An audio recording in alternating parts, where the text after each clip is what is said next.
Hey guys, it's Shad Shafiq, Career Strategist and Coach. I hope you guys are all well. It's the first time coming on camera with a bald head. Oh, I'm feeling the breeze right now. I've literally just got back from pilgrimage a matter of days ago. It went absolutely amazing. I had my nikah over there, so I got married over there, which is absolutely amazing. Yeah, I'm just adjusting to the timelines more than anything to the UK, because over there it's pure nightlife. So you're staying awake up until like 4 or 5 a.m. So I'm still in that rhythm. I'm a bit of a night owl still. But guys, I really appreciate you guys joining me on this call. I am super excited to have everybody on. So this is it. So this is Career Switching Workshop, and it's your host Shad speaking on this call. We have a mixture of students and we have prospective customers who are looking to join us in the program. And ultimately, we're here to give you a taste as to how we work and to answer any questions you have.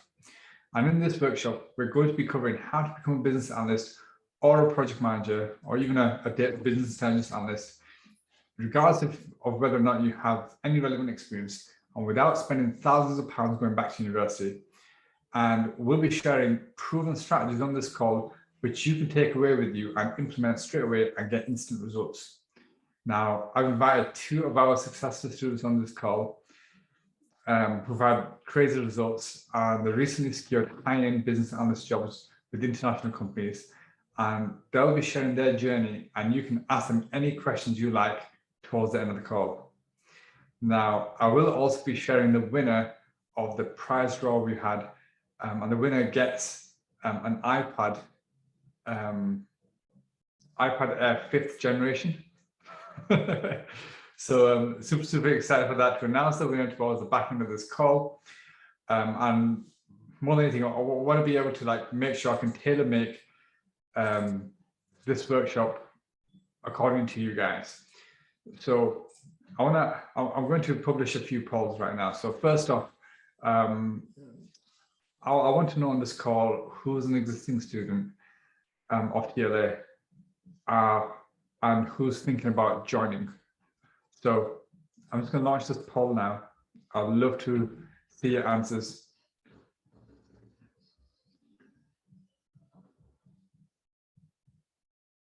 Okay, it looks like we have a mixed batch right now. Okay, this is really good to know. Okay. It's super interesting. Okay, we're looking at approximately a 50-50 split. So we've got a mixed batch of students as well as those who are also looking to join. Mitesh Paleja, to our alumni here. First off, Mitesh, massive congrats to you as well for securing a business analyst role. Mitesh managed to secure a £550 per day contract working as a BA, which is insane, considering where you were literally a couple of years ago. Power couple in the making, yourself and Christina. But I will be interviewing you guys on a separate session, so I will reach out to you guys for sure, and that'll be super exciting. We do have another power couple as well, Shahid Khan and Nigat Khan, who are both again BAs. Power couples in the making, which is great. So you guys have Mitesh and Christina, you got a bit of competition. I'll lie ahead. Okay, next question I want to ask you guys. Bear me 1 second. Of course, you definitely have competition.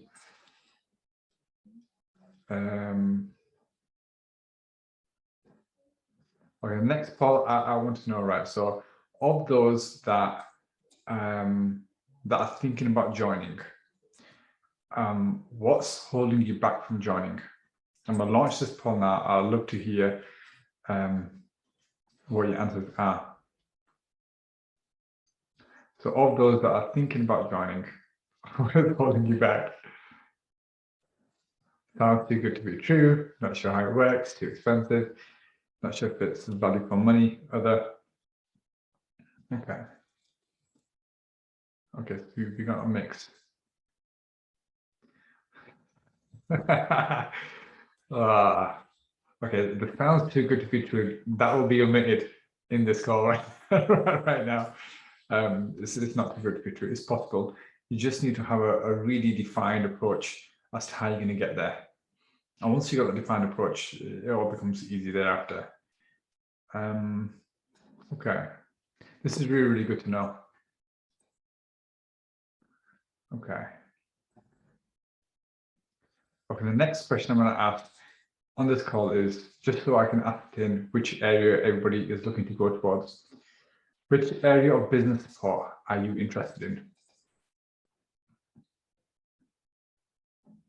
I'll just launch that poll now.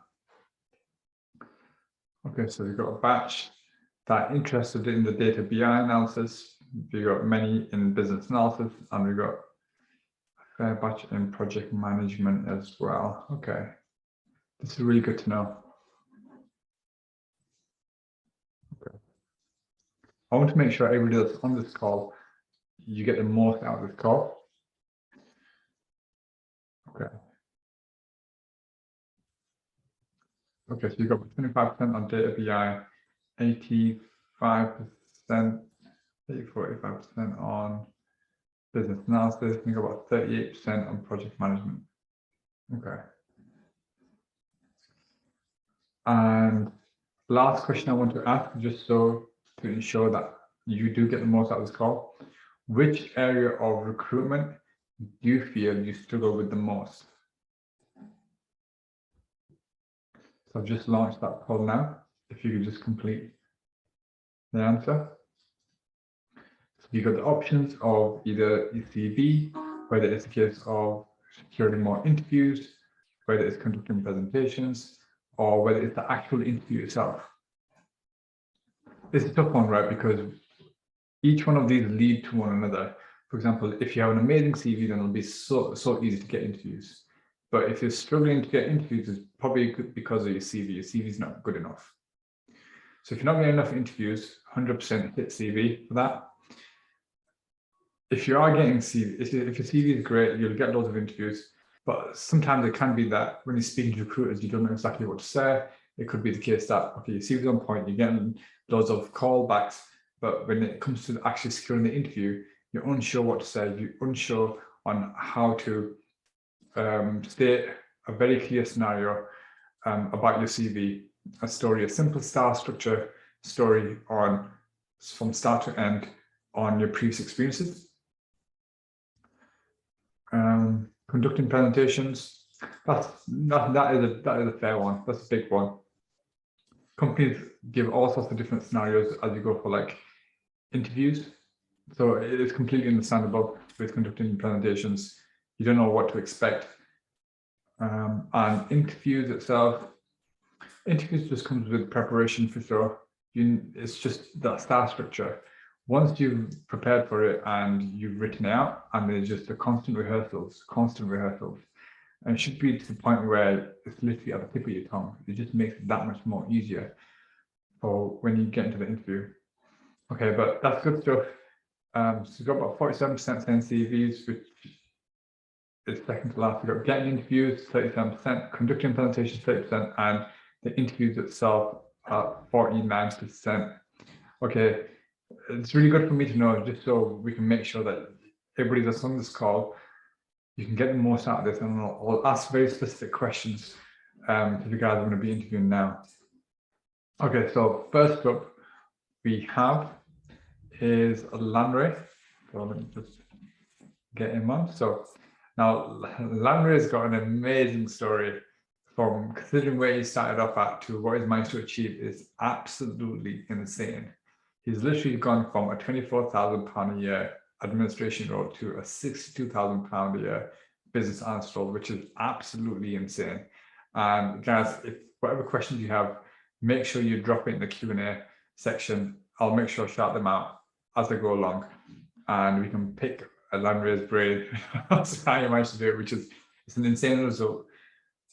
Lanre, I'm going to promote you to panelist now. You should be able to come on.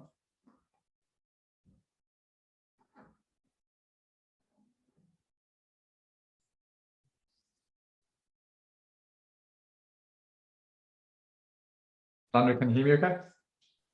I can hear you. Oh, should I show my face now? Yeah, correct. My man, Landry. How are you? Are you well? I'm very fine. I can't be better. Well, Amazing. better. Landry, first off, massive congratulations. You are officially a career hacker. You did it. Hats off to you, my man. Literally, hats off. Thank you very much. Thank you. I don't know what to say actually. Thank you. Am I loud enough? No, yeah, you're loud enough. You're loud enough. Yeah, good. This is amazing to know, right? So everyone wants to pick your brain. Everyone I've spoken to about it is like literally, because this is a big transition. This is almost a triple jump that you've made. So talk us through your journey. So what's your background? I studied architecture. I'm actually a chartered architect from Nigeria to start with. Yeah. So when I moved to the UK, I came to do my master's, MSc Real Estate. Unfortunately, I finished the master's in 2017, and I've not worked with it for one day because it's either they said I'm overqualified or I'm not qualified enough. So then I moved in to try to get some work in construction. So I did many trainings in construction. I did construction site management, blah, blah, blah, many supervisor, health and safety, just name it. And I couldn't land those jobs. So then in 2018, late or 2019, I think I was looking for, okay, so let me move into project management, not IT. So I was browsing, then I came across TLA somehow. Then you started talking to me, then you said, oh, why don't you do business analysis? I said, what's business analysis? No, I don't want to do that. I want to do construction project management. Okay, yes, sir, you're gonna call. Then you kept calling me. You called and called. There was a time you spent like more than 30 minutes trying to explain what's business analyst. I wasn't convinced. So anyhow, I was looking for jobs later. I couldn't get any job. Now the jobs I was getting was like, didn't even pay up to 24,000. I just wrapped it up to 24,000 if I add everything together. so not that I even was getting, I didn't get up to 24,000, long and short. So then COVID struck. I was at home then, and I thought, the way things are going, I need to get a job that I can do from home. Now, let me be frank to you. The last time I really worked was 2019, September, wherever. Yeah, then COVID struck. Then I said, I need to get some jobs to do. Then I started browsing. Then I started browsing. Then I saw that, okay, I think IT would be nice. Then I started asking around, what is the best way to get into IT? Then my wife too was hunting, looking for what best thing to do. So she now said, I think she had somebody talking about software testing. I said, okay. Yeah, then I got someone, I did software testing training. Then after the training, they tried to help us with CV and stuff. Still, I did not get any job. But I got somebody called me, a recruiter called me once to offer me one job, £180 per day for software manual testing. I said, no, I said I wanted like 200, 300. He said, no, you don't have any experience. We can't give you more than 180 per day. Then that was the last call. That was the last call I had. That was the first and only one I got from software training. Then I said, okay, maybe I need some more training. Then I did another training again somewhere. Then I was doing training upon training. Then I said, wait, what of Shaz? then I picked up the phone and I called Shaz. Then said, Shaz, you were saying something about business analysis sometime. You said yes. Then you now start talking again. Now, we see what now made me to stick with CLA is this. You sounded concerned and you took your time to explain everything. Not like other people, other trainers who say, okay, what do you want to do? Project management, software testing. Okay, it's £1,000, it's £200, it's 2 days per week. When do you want to start? And that was all. But you took your time. You explained the difference between business analyst, project management. Then I was thinking about Scrum Master and Agile. I was confused, and all these things were just running in my head. Then you took your time to break it down. Then I now decided, I did my research. Then I now decided, okay, I'll go for software testing. So I registered. That was in August 2021. But we've been talking before then. So I said I was going to pay this weekend. Then I paid the deposits. Then we started project in September 2021. Then after the training, this weekend training, I said, I'm not going back. I'm not doing any other thing again. I started reading and I passed the BCS exam 2 weeks. Immediately after 2 weeks, I passed it.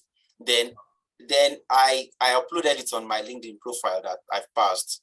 Then somebody in CLA contacted me. One of the people in the cohorts saw my name. Then he said, oh, congratulations. Then he asked me that, then he told me that he has updated his LinkedIn profile better than what it was before, and he has been receiving phone calls. I said, you've been receiving phone calls? I've not received any phone call. Oh, he said, okay, no problem. Then I was written out. Then I said I was not going to update it until I finish the project. So the project ended January, because we had a short break in December. January, I think I don't quite remember. So, well, it ended January. And then I said, now it's time for me to do my CV, update my LinkedIn profile. Now, this is where I really give it to TLA. The TLA portal has everything, let me say I need, everything you can think of from CV. Then I didn't see the CV part until I finished the training, until I finished the project. So I now saw the CV. It was like a gold mine. So I went through it, I did it, I followed it diligently. Then I did my CV just in the format you advised us to do, you and Raj also, on the teleporter. So then next, I now went over to my LinkedIn profile. I followed the steps, so I did it. 2 days after my LinkedIn went up, a recruiter contacted me. 2 days, and sent me that there's a job, that the job's at Ipswich. I live in Windham, that's just outside Norwich. And they said that my profile fits what they want. Will I be interested? That was the first time that thing ever happened to me. I've had a LinkedIn profile since 2015. 2015, yeah, 2015. So that was the first time a recruiter will contact me. So I was surprised. If you remember, if you check your WhatsApp, Charles, I screenshot you and sent it to you. That a recruiter contacted. Then you said, keep it up. Well, the job didn't go through. Anyhow, so then what I did was that I did premium, LinkedIn premium. Because somewhere, if I want to go for something, I just go all in. So I paid for LinkedIn premium, and then I had access to LinkedIn Learning. So then I noticed something. Each time I did a class on LinkedIn, all those free courses, and I post it, somebody will call me or send me a message. So yeah, somebody will send me a message. I'll say, okay, so this is looking interesting. Then I think a week after I had the first message from a recruiter, I received messages back to back from Deloitte, PricewaterhouseCoopers, and then from EY. 3 of the top consulting firms. If you remember, again, you can check your WhatsApp. I sent everything to you. That I was surprised. I was happy. Now, I did interview with EY. I did the first interview, second interview. Well, they sent to me that on this occasion, blah, blah, blah. You know the drill. That we won't be going forward with your. Then the same thing with, I didn't do an interview with Deloitte. Deloitte was contracts. EY and Pricewater were full-time job. Then I think the problem with EY was that I applied. They actually contacted me directly from LinkedIn. Nice. I didn't apply for any of these 3. I was contacted directly in message from in LinkedIn message, and the EY said your profile suits what we want, but it's like you are more qualified for the position we want to offer. I was like, no. I'm not more qualified. Just give me the business analyst role. So he said it was going to move me to a higher job. I said, is this not trouble? Just give me the business. Let me start. So the job role that they sent to me on EY was business analyst consulting. Very long, very long job title like that. I said, this is trouble. Okay, let's go for the interview. I did the interview. I did the interview, and then did the second interview. Then said, "Oh, Larry, sorry, blah blah blah." Okay. Now, this is it. I was receiving sorries, but I was happy because by that time I wasn't where I was before. Nobody has ever contacted me from 2015, and now somebody is contacting me in 2022, and you want me to feel sorry? I'm not sorry. I'm happy. At least I'm in the limelight now. Now let the stories come. So I was limelight. So I said, okay. Now along the line, people in TLA will just send me a message on LinkedIn. Oh, we're in the same cohort. Blah blah. Larry, what's going on? So I formed a small. I didn't form it intentionally, like a small group. So like 4 of us were there: Sumaya, Hugo, and Bukola. So if I see anything interesting, I will forward it to all of them. And one by one, they'll be calling me, Larry, I'm tired. I've been doing interviews and I'm not getting anything. I'll tell them, let me ask you a question. Were you getting calls before TLA? He said, no. Are you now getting now? I said, they said, yes. But said, I'm applying every day. I'm not getting interviews. Then it's moved to now we are getting interviews, but they're saying no. I said, can't you see the progression? Before, we are not getting anybody contacting us. Now they are contacting us. Second, now we are getting interviews. Now we are getting no. I said, can't you see? Even the no. Sorry, I'm sweating, but I'm very excited. Now, even the no is a progress. Even they are saying no, but we are progressing. We were not where we were. I said, one step closer. That's all it is. One step close. Yes, I said we're closer, and you won't believe it. Just April, all the 3 of them got job one after the other. Within 2 weeks, I think all of them got jobs one after. Then I was the only one left. I said, okay, now the motivator doesn't have a job. So well, I kept applying. Sometimes I'll just open my Indeed, and I think I did just maybe 3 or less than 5 applications on LinkedIn. Most of them were on Indeed because the stress on the LinkedIn was just too much for me. So I said, okay, let me leave this one. So I was going on Indeed and some other ones, and then I was like doing like I'll just sit down sometimes, just do like 10, 20 applications at the same time, blah blah blah. I will see £300 per day, I will apply. £200 per day, I will apply. £500 per day, I will apply. 75,000, I will apply. just applying, like because I was wondering, because the thought came to my mind that if they called you and for interview and ask you, can you do this? The worst I would say is, I'm sorry, I can't do it, or maybe I'll get back to you. Nobody's going to stretch their hand through the laptop and slap me for not knowing it. No, they are not going to imprison me or arrest me. They're not going to do so. So each interview was making me, I was getting confident from one interview to do that. Then I will watch YouTube videos, and then I noticed every interview they would tell me about yourself. I said, this question keeps cropping up. Okay, so I now went to perfect it. So like I'm talking to you right now. If you look at the back, I have a wall behind this screen. So I'll paste my CV, page 1, 2, 3.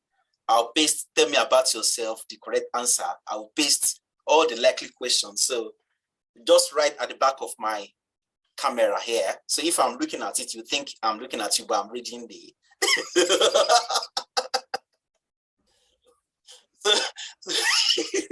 So when I started doing it, I wasn't too eloquent, but later I wouldn't even bother. Now I can just say it offhand and tell you, I wasn't. I don't need to look at it again. I think. Give me a second. 1 minute. Where is this stuff? I just want to show you something. Oh God, goodness me! Oh, I'm excited. That is I've seen it. I found it. What is it? No worries. I know there's been a lot of other students that have done something very, very similar. Yes. Now look at this. Yeah. End of project involvement. This is how I describe the LMS project. I had printed out. I printed out this one since January. So this is what I use when they call me.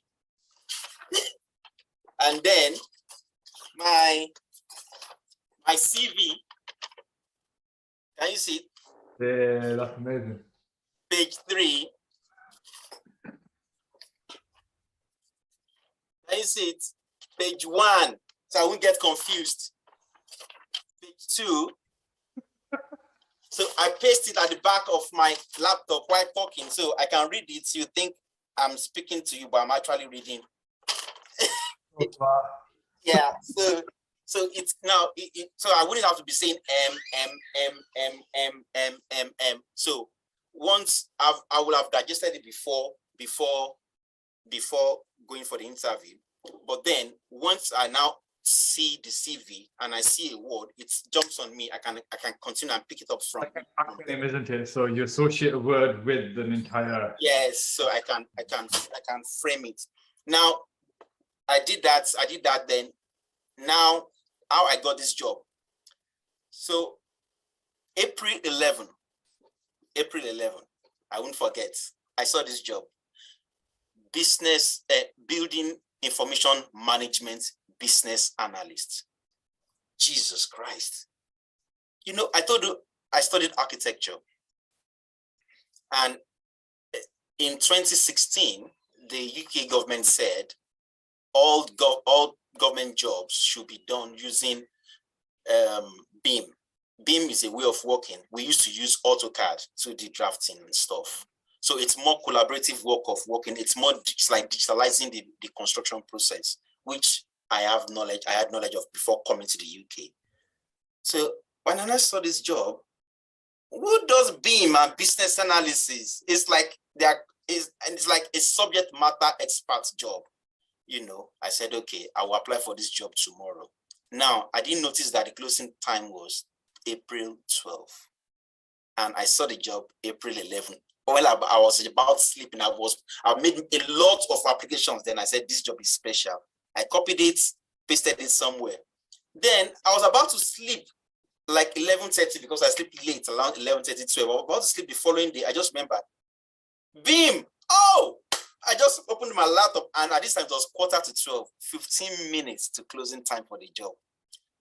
So my laptop was just zoom, was just slowed up, or just playing up. Yeah. And 1 minute to deadline, I was successful and made the application. Now, 1 minute. Now, I traveled to Nigeria April 21st. I landed April 22nd. They sent me an email that they would like to interview me for the job. I did not see the email because I landed early morning, April 22nd. I was tired. Now, my birthday was April 25. They now sent me a reminder that they still have slots available Monday, Tuesday, 1 a.m. They gave all the slots that if I'm still interested in the job, then I just saw the reminder email. I said, yay! They sent me an email since April 22. I quickly responded that I gave them a time. And they said it's a physical interview. I have to come to the office in Wembley. I just sent an email. I'm not in UK right now. I'm in Nigeria. Then they replied that it's okay that they will interview me online, via Zoom or wherever. I said, okay, no worries. Just after then, I just received another email from another company, BP, British Petroleum, that they wanted to interview me. I sent them, I'm not in the UK. They said it's okay, they will interview me. So I did the BP one before what's it called? This beam one. So the BP one, the woman was happy. They were going to pay after deductions, everything. It was going to land £5,000 a month. After deductions. After deductions, everything. Yeah. So I did interview in Nigeria. I was successful for the first stage. They were to come for the second stage. Then the following day, I now did this beam interview. It was 3 people that were there for the interview. 3 people. Yeah, somebody's asking a new bureau, 5,000 per month after deductions. That's for the BP. And it's 1 day in the office, remote. Was that contracting or was that a permanent job? Contracts. Contract. Yeah, contracts. Yeah. Yeah, contracts. So I did the second interview. 3 people interviewed me for the BIM, building information modeling. 3 people. Yeah. And 2 of them were architects. You know, I told you I studied, I'm an architect. I'm a registered architect in Nigeria. 2 of them were architects. 1 is a business analyst. And the guys, the 2 ladies and 1 man. The man that was a business analyst happens to be a Nigerian too.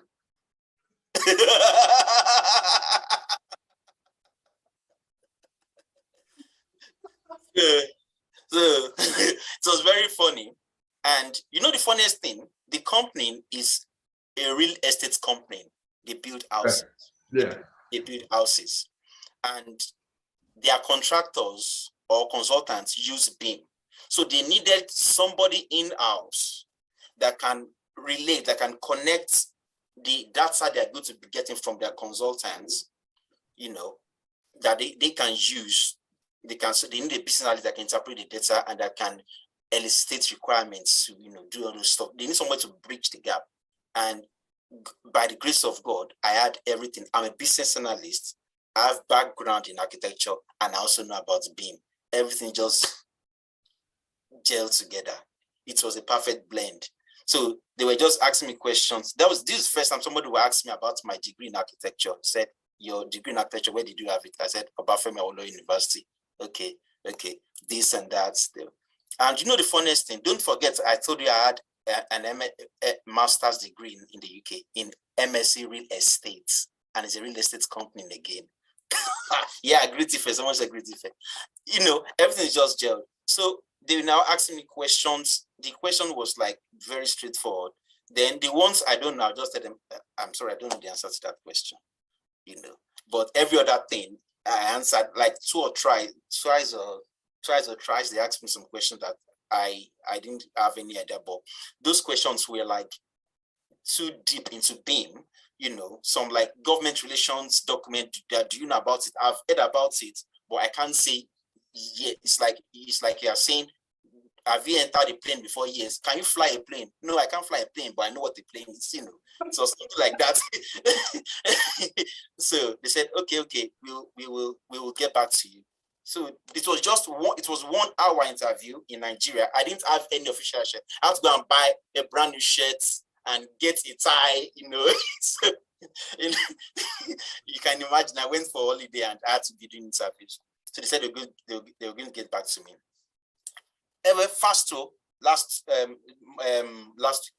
week Monday? Yes, last week Monday. No, Tuesday. That was 3rd of May. I just got a call. Hello, oh, is that Larry? Yes, this is from Network Homes. Okay, what's going on? I thought they were going to schedule the next interview. They said, we would like to offer you the job. Are you kidding me? Are you serious? Say, yes. The next thing is, when can you start? I said, I can start next week, Monday. As soon as possible. No, you can't start immediately. We need to do your references and stuff. And then, can you start May 16th? I said, yes, I can start May 16th. Because before I traveled to Nigeria, I got a call for a job in Ipswich. And they asked me when I could start. I said, because I'm traveling, I can't start until first week in May. I didn't get that job, you know. So this one, I was like, if you want me to come to start tomorrow, I can start working tomorrow. So I can start immediately. So they said they're going to send me references, blah, blah. So they sent everything. Then they sent me all the contracts and every stuff. So I saw the job, I saw it was 60,000 before. Then when they sent it, I saw it was 62,600 and blah, blah, blah, blah. and stuff like that. It's so incredible. It's so incredible. It's like a dream. It's like I was dreaming. I didn't know if I was to scream or not. I don't even know to scream or to shout, because it got to a point I told my friend Hugo, she's in the platform too, and Sumaya, I said, see, if I get a job, £30,000 per annum, I'll take it now. I just want to start. I just need the experience now. I'm just going to start. If I was just going to start, then this job came in. I was more attracted to the job role than to the job description than even the salary, because it was like a perfect fit. And it's like God did everything. Not it's like God did everything, because it's so good that the job is in Wembley, 2 days in Wembley, 3 days at home, that I even have an accommodation in Wembley. 30 minutes walk to the office, free of charge.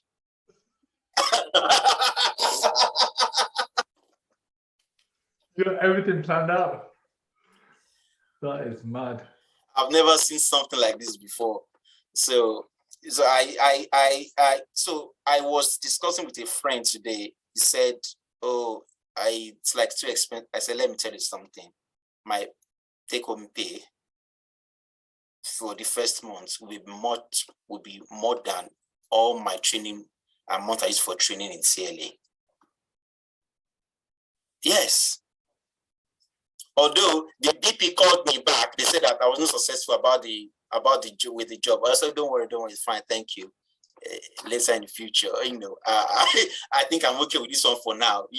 Let me focus. I will take this one, get the experience. I'm sure the next one could be, I will start from 75 to 80 or 90. So I will not say that I regretted coming to CLA.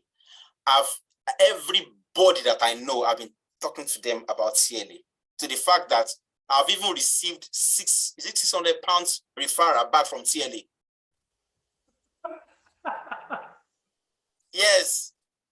Now you guys paid me. You paid me £100, £100 3 times. Then paid me £200 for referring somebody, and I've referred like 10 people that are still going to pay. So hopefully, like, I'm still going to get £1,000 very soon from you. So you can see how happy I am with TLA, and why TLA is different from others is like there's another training platform that if I tell people about TLA, say, oh, it's too expensive. Okay, I know some other people, you can go there and try them. But I'll tell them, see, this is what you're going to get. They are not just going to train you. You will have access to do your exam. Not only that, they will help you with your CV. If you get an interview, they will prep you for the interview. If you get the job, they're going to prep you. They're going to help you. You have a post-job support. If you have a presentation, they're going to help you with your presentation. And it's like you have 24 hours support online. Can go to the portal, read, download anything. It's like a university. Now, I paid almost £13,000 for a master's degree. I didn't get one call a day for an interview. Now, today, I've received 2 messages for job. I can share my screen with you. One in Ipswich, urgent need for a business analyst in Ipswich, fully remote from home, £400 per day.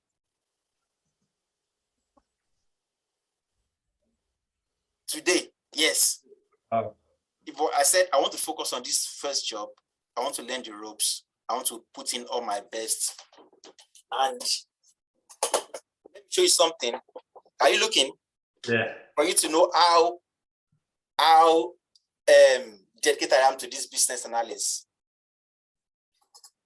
Friggin' hell. But what you've shown there, right, is the dedication and commitment that's needed. Dedication. Yes.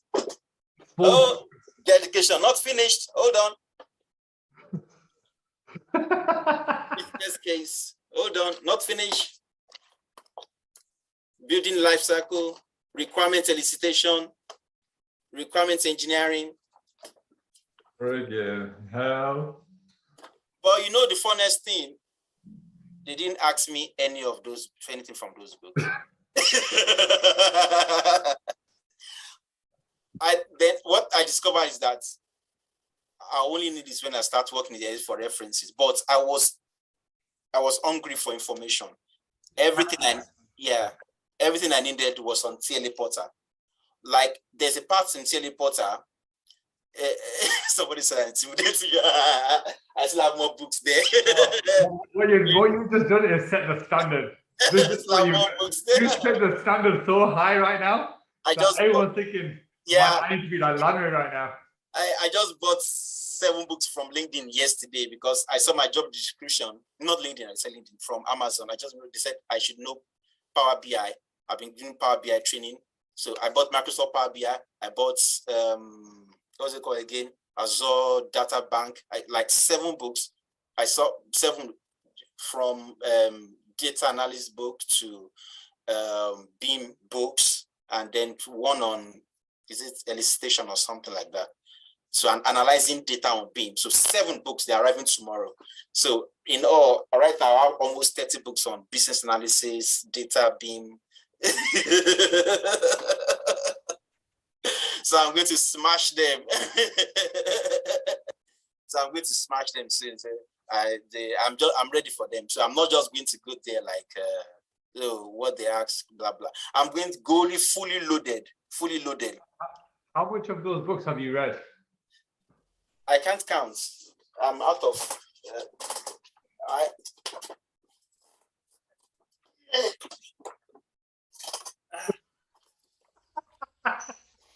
Business analysis. Wow. See. This is insane. This is another level of commitment. This is actually beautiful. What I'm seeing right now is absolutely beautiful. Because you've literally proven the point, like the level of focus and dedication that's needed. Yes. It needs to be so like tunnel vision. That's how it's going to be. It has to be tunnel vision. Because you could have easily jumped into software testing back. You could have easily jumped into like Scrum Master and everything else. Yes. And please, I don't want people to be discouraged. These books did not get me the job. Yeah, it's just, but it helps me when I'm talking. Like it has given me a deep understanding of the job. But almost what got me the job was number one, God, because this looks too orchestrated for me to start with. Then TLA helped to everything on the TLA Porter, helped me to just know what to say, what to know the right words, like the technical jargons to put in there, so and then the dedication. So what I noticed was that when the first person sent me a message on LinkedIn, I now noticed, yes, I'm happy. I started getting no. Then I said, this is a very good no. This is a very good problem. Before, I was not getting any call. So I'm happy that I'm getting a no now. It means... That's the best attitude to have. Yes, it means I'm in the right direction. Yeah, I'm in the right direction. So I'm sure, I told them, I was telling my friends, I was telling Felicia that, see, if I'm going to start working, I'm not going to work in 10, 20 places. So if I get 20 no's, it's all right. I'm going to work in 1 or 2 places. So I just need 1 yes. So I need just 1 yes. I just 1 yes. And the moment I got the 1 yes, others started calling. I thought this today, I just received 2 job offers can I work the immediate one in Ipswich. I said, let me focus on this one. Maybe if this job I got was like maybe 30,000, or maybe I could be tempted to, maybe I could take, 1 extra one. But Shaz is 62,000. Like, so that's what some doctors make here, to be sincere, in the UK. Yeah, and it's just starting. So with that experience, I'm a subject matter expert. They put starting salary. That's what is in contract. Starting salary. Starting salary. you know. So, so you put the work in, you follow the program, yeah, and it friggin' worked. It yes, worked. yes, And that is literally the bottom line. You had trust in the process. yes, You kept going for it. It was tunnel vision. yes, You made it work. yes, yes. You don't make up any excuses. You just showed up every single day. No, you just And show up. Yes. you put the effort in. What gives you the certainty that, okay, you know what? I'm going to do this. I'm going to focus fully all in. What was that thing for you? Like how did you fully focus? Because I think that's the one thing that everybody struggles with the most. They have like shiny object syndrome. So for example, they'll think, okay, you know what? I'm going to do a bit of crypto right now, or I'm going to do a bit of this, I'm going to do a bit of that. And I'll invest in a property and whatnot. Oh yeah, I'm doing the course on the side as well, but I'm working 9 to 5 and I've got 2 kids as well. So they're doing the dabbling. What made you be like, you know what, this is it, and I'm going to get there doing this? Number one, the first place I got the direction from when COVID struck, I couldn't go anywhere. And I told you my wife too was doing research, looking everywhere. Then she said, head of software testing, some people are working from home, making money. Working from home, making money. Then, then there's a guy here in Norwich. He's doing 3 jobs: software testing, business analyst, and I don't know what the third one is, but IT. All 3 remotes. One is, the job is in Dubai. The other one is in, I think, US or Canada, and the third one is in the UK. The full-time job is 65,000. Then the other 2 is, one is 500, one is 600. You know, everything in his house, in his boxers, if you know what I mean. So, and I'm here running after some people. Give me a job, give me a job. I said, okay, there's something I'm missing. Okay. Then I said, I'm going to start that software testing that I heard the guy is doing. So that's where I started from. Then I called Shaz, because now I got just one call after the software testing. I have tons of books too there for software testing. I can bring all the books too. so it wasn't really working. Now,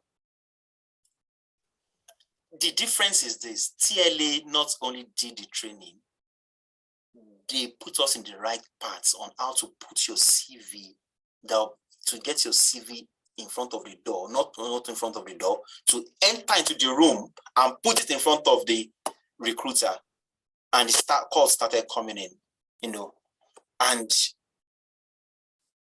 I started taking your calls. I've been receiving messages from you. These calls, like all these calls we're doing, this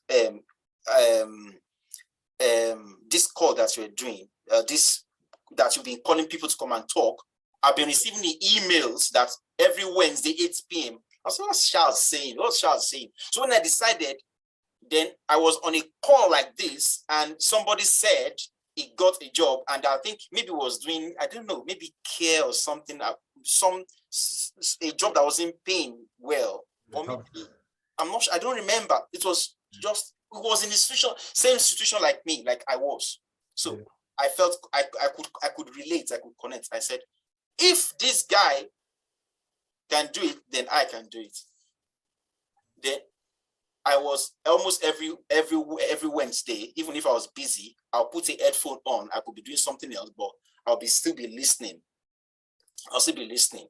See, Shaz, I couldn't get a job. I thought I'm a registered architect. I did construction. I can show you all my, for me to have books on this, on business, you can imagine all the books I can have on construction, everything. To the extent I did laboring work on site. So even I wasn't making up to 24,000. Yes. I said, if this guy can do it, I can do it.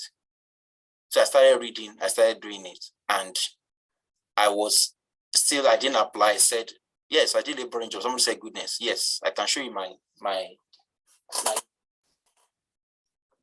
card. It should be here. Let me see if it's here.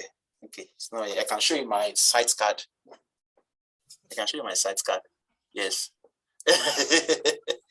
So I said, I'm better than this. Then if this guy can be doing 3 jobs and be making money in his boxers, I can do it too. So I started all the trainings. I was still getting some money from Nigeria, so I was pouring all the money into trainings, into all kinds of training, watching YouTube videos. So if I bleed now, I'll be bleeding IT and business analysis. So I said, no, people are making this money. Then I noticed if you start focusing somewhere, some things will be coming to you. Then I started seeing jobs on Indeed, business analyst, 450 per day. Hey, 450 per day. Then I did the calculation. Okay, 1 week will be, I'm not making this money in 2 months. So what I'll make in, because I was barely making £100 per day. 450 pounds per day. So my head was turning. Then I saw one job one day. I saw 600 pounds per day, business analyst. Then I saw one day. I saw today. Yesterday I saw one job, 700 to 1,000 pounds per day, business analyst. Say, this is crazy. Oh no, I'm not going back. I'm not going back. No, I'm not going back. I'm going for it. Exactly it. Yeah. That's what drew me into this industry as well. Yeah. When I saw the amounts that it was paying, it's like an absolute no-brainer. Like, yeah, if you can work your way to the top, because there's other people that are doing it, why the hell can't I do it? Like, yes. And it's like doing these jobs, and you'll realize when you start, it's not that much harder. It's not that much different. It's just, they're just paying more. These companies have a big budget, and you shouldn't fear to be able to apply for jobs which is over 100K plus or beyond 50K plus. Like, you shouldn't have that fear inside you that you can't do it. The only thing that's stopping you is you. Nothing else is stopping you. You can apply for it. Yes. The worst that could happen, they will tell you, sorry, we don't want to go forward now. Okay, thank you, Mr. I'll go to the next one. I'll apply again. Oh, sorry. Okay, thank you. At least you're calling me for interview. I wasn't being called before. So sorry. Okay, thank you. So some will say, oh, I like your energy. Yeah, you're who you want. Then they look out, oh, sorry, they didn't take you. Oh, thank you. Next. Thank you. That's literally next. In one ear, out the other. It's not personal. So it's like you just keep going until you do get that yes. Yes. Okay. Guys, I want to do this based on the Q&A now. So if anybody has any questions for Landry, please ask them in the Q&A section. I know I got one question right now from Pia. She's asking, sorry, don't mind me asking this, but I want to know, how did you put forward your salary expectations from 24,000 to 62,000 pounds? Charles, the funny thing about this job, they already put the salary there. So there's no negotiation. If you want the salary, apply. If you don't want, don't. So we didn't even negotiate about the salary.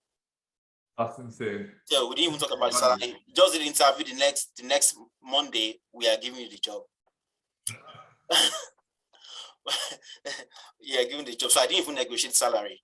They just saw that I got, by the grace of God, I fit into perfectly what they want. And maybe they didn't want me to go somewhere else because they asked me if I'm doing interview. Yes, I said I just did an interview with BP just yesterday. So if you are not careful, you will lose me for B to BP. but if I can answer that question, because I did salary expectation in other interviews, but I didn't do it in this interview. It's just like you do the research into the company, because some companies are paying £300 per day for business analysts, and some are paying 700 to 1,000 pounds per day for business analysts. So do a research into the company that you want to do. Have an average, and when they ask you, you just tell them. Don't give them a figure.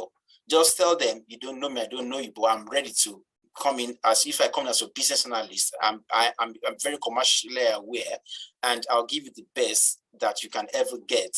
And before coming for this interview, I've done a research, and the going rate averaging for this role is around 45 to 47,000 pounds. But because I don't know you, you don't know me, and I'm ready to prove my worth, I will go a little bit above the average, which is like 46,000 pounds, and I'm sure it will go up to then afterwards. So just give them a range. And if it's a contract job, then you could say I've done my research. The average is between 450 to 600. So I'll go for around 550, and then you don't give a fixed amount, because they could have, for example, if you are fixing, I want 500 pounds, and they've penned down 450. They might, if they don't, they might say, oh, it's good, but it's above what you want. But if they've paid down 600 and you say 500, they say, oh, okay, yeah, that's good. You'll be shooting yourself. So it's better if you give a range. Yes. Okay, it's negotiable. Ideally, you want them to start off with a figure first, and then you can kind of work from there, so you know where they're at. Yeah. But if they're asking you, then giving a range and saying, look, and they can ask them. I believe that you must have paid that the company must have paid down an amount for this. Would you like to share the amounts with me if it's something I can work with? Yeah, they could share it. Okay, yeah, so that's it. Okay. Yeah, no, that's absolutely bang on what you just said. Yes. I got another question from Yali. Did you focus on full-time job roles, or was it just contract roles? I was just applying for anything that comes my way. Yeah, contract, full-time, as long as the figure looks good. Yeah, 100%. 100%. Another question. How do you get rid of the anxiety regarding interviews? I'm at the stage where I've done the TLA course. I just need to apply and take interviews and do the exam. How do you get rid of the anxiety? Now, there are different tips I use. Now, if I didn't start, I was very anxious in the first few interviews. But later, if someone now sends me an interview and they said, you'll be doing Zoom call with so, I'll check the Zoom link. I'll check the name of the person I'll be doing interview with. I will now go on LinkedIn to check their profile. I'll read a little bit about the person, the schools they went to, where they live and where they work. So I could just, by the time we start, and I can just ask, they could just say, oh, how are you today? I can just ask them about London, if they're living in London. I had the weather in London is very hot today, blah, blah. Oh, the person smiles, and any boat face would have brought, they would just crash it and just start on a good note, and we just start from there. If you know the person that wants to interview you, they are humans.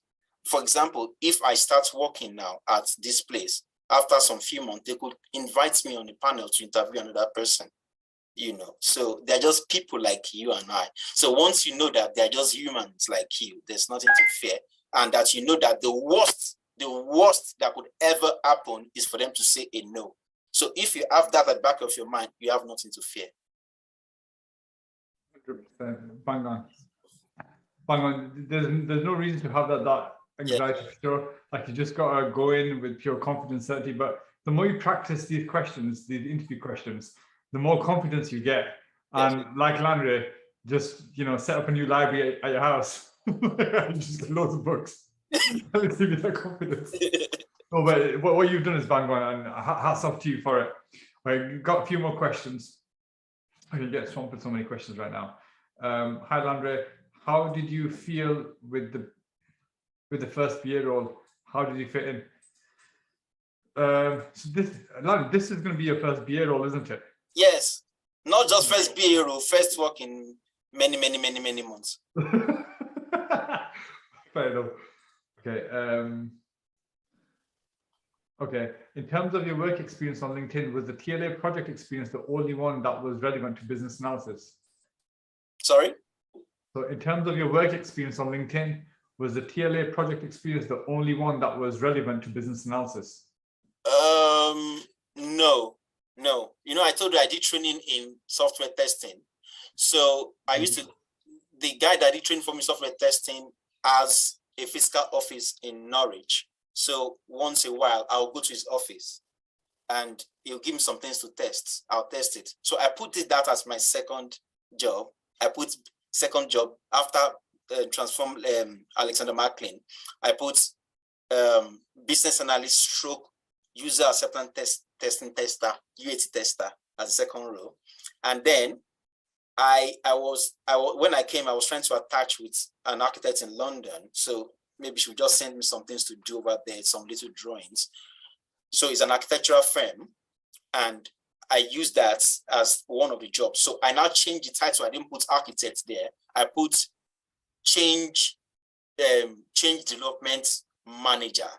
Like we're using BIM. They were trying to convert from architecture to BIM. So I twisted it to fit into the business analysis. There's something very good about business analysis, is that it's like a business. You are trying to get requirements from, one of the major things from this is you are going to get requirements from the user, and you are going to transfer it to the people that will build whatever you want to build, either a software or even a building or whatever, and they are going to follow those requirements to the letter. So it's like you are in a restaurant and somebody says, okay, I'm coming in, I want hot chocolate, I want it with sugar, milk, blah, blah. Please don't mix it. Please put some by the side.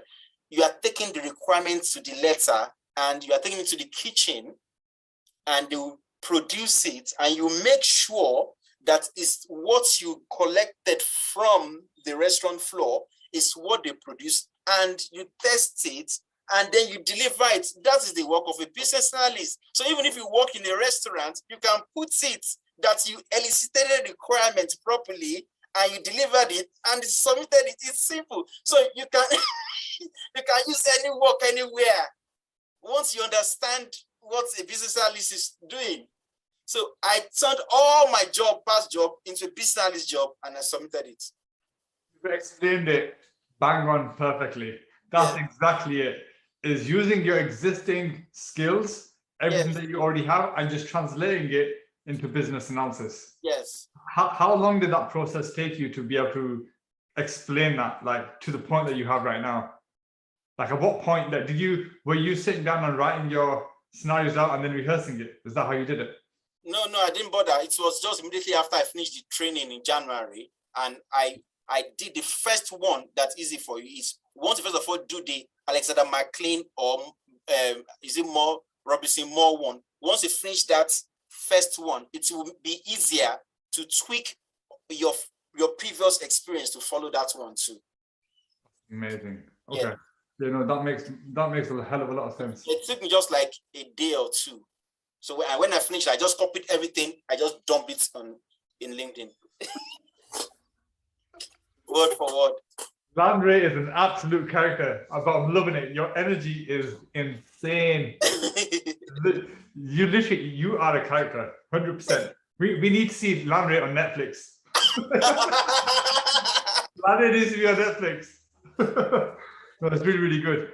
Okay, I'm gonna ask you more questions. So,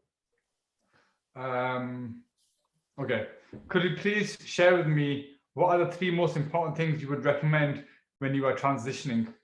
Would you recommend a fresher to start with perm or contract role?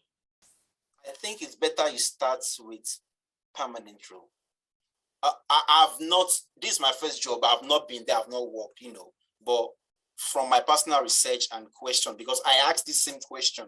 I asked the guy that taught me software test, I asked him the same question. And this is the reason. Now, when you're coming in contracts, okay, when you're coming in contracts, they expect you to be like a consultant. It's like they have a problem and they just want you to come in and fix the problem for like 3 weeks. So they don't expect to be asking questions around that, please, how do I do interviews? How do I elicit requirements? Please, how do I use Power BI? They will say, why are we paying you £500 per day? So why are you asking me this question? Because those guys that are on permanent job, they are beefing you because you are earning more than them, and they know, So I think it's better you come in as full-time first, because when you're coming as a full-time work, they know, everybody learns.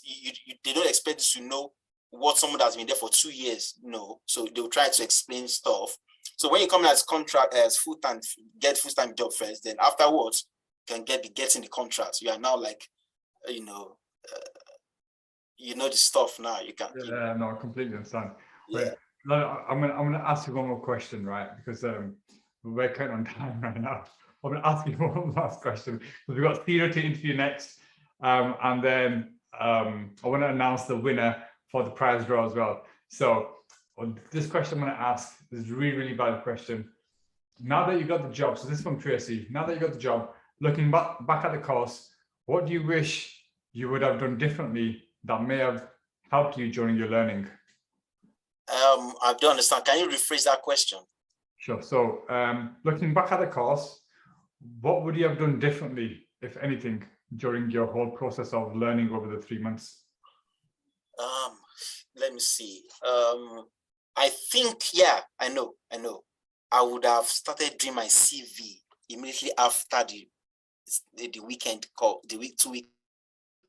That's when I would have done my CV and updated my LinkedIn profile. I was scared that that maybe if they ask me, if I do my CV now and I do my LinkedIn and I start looking for jobs, that I won't have enough experience to answer any questions they throw at me. But no, don't do that mistake.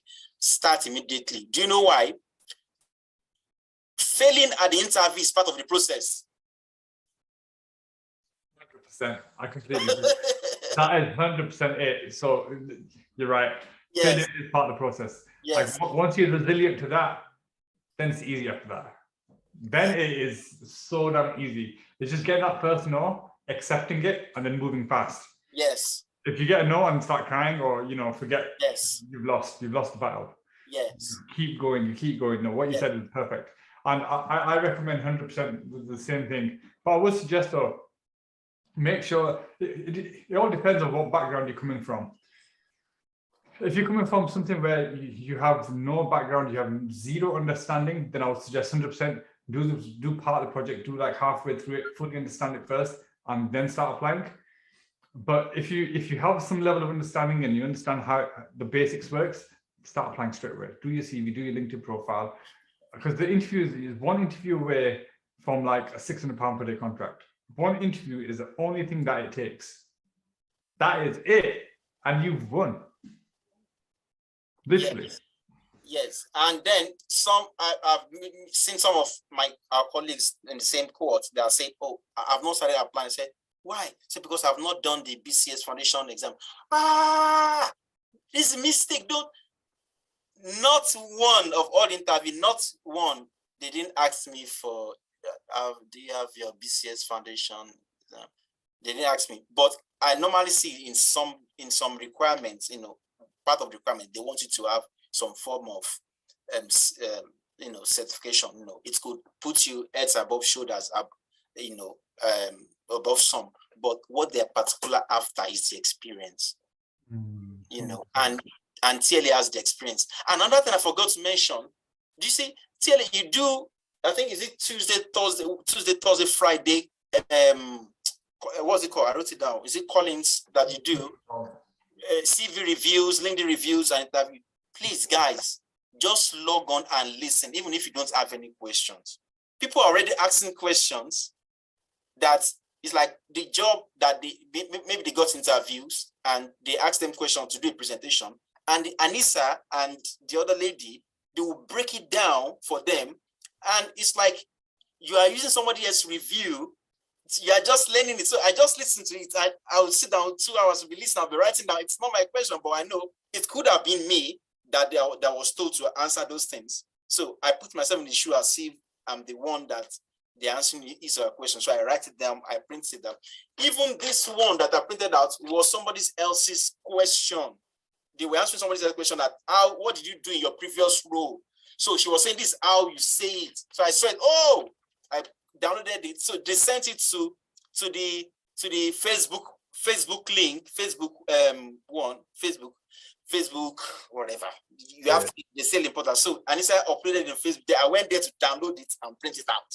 So I've been using it since then. Now I don't need to read it again. I have it.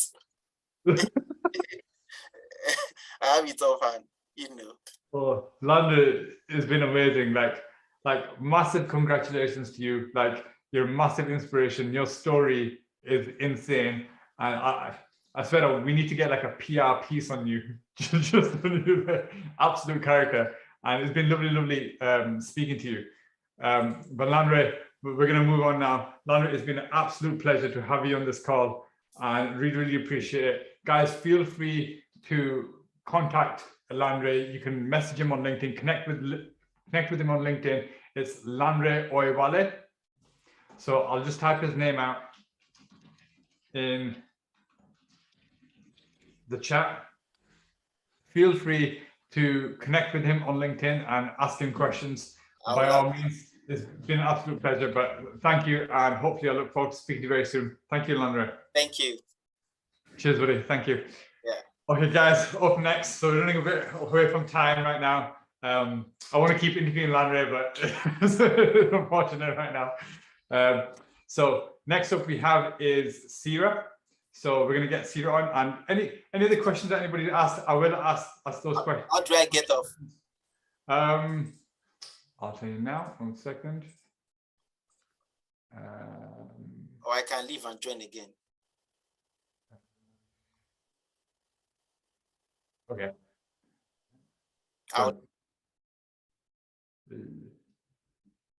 Okay, so next up we have now is Sira. Sira's got another amazing stories to share. Bear with me one, guys.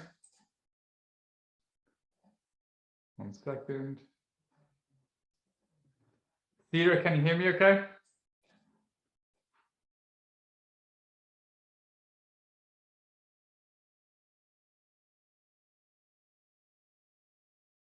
I'll cut that. I think on purpose. Hello, guys. Hey, Sira, how are you? I'm good, thank you. How are you? Yeah, I'm really well. First off, massive congratulations. You are a career hacker.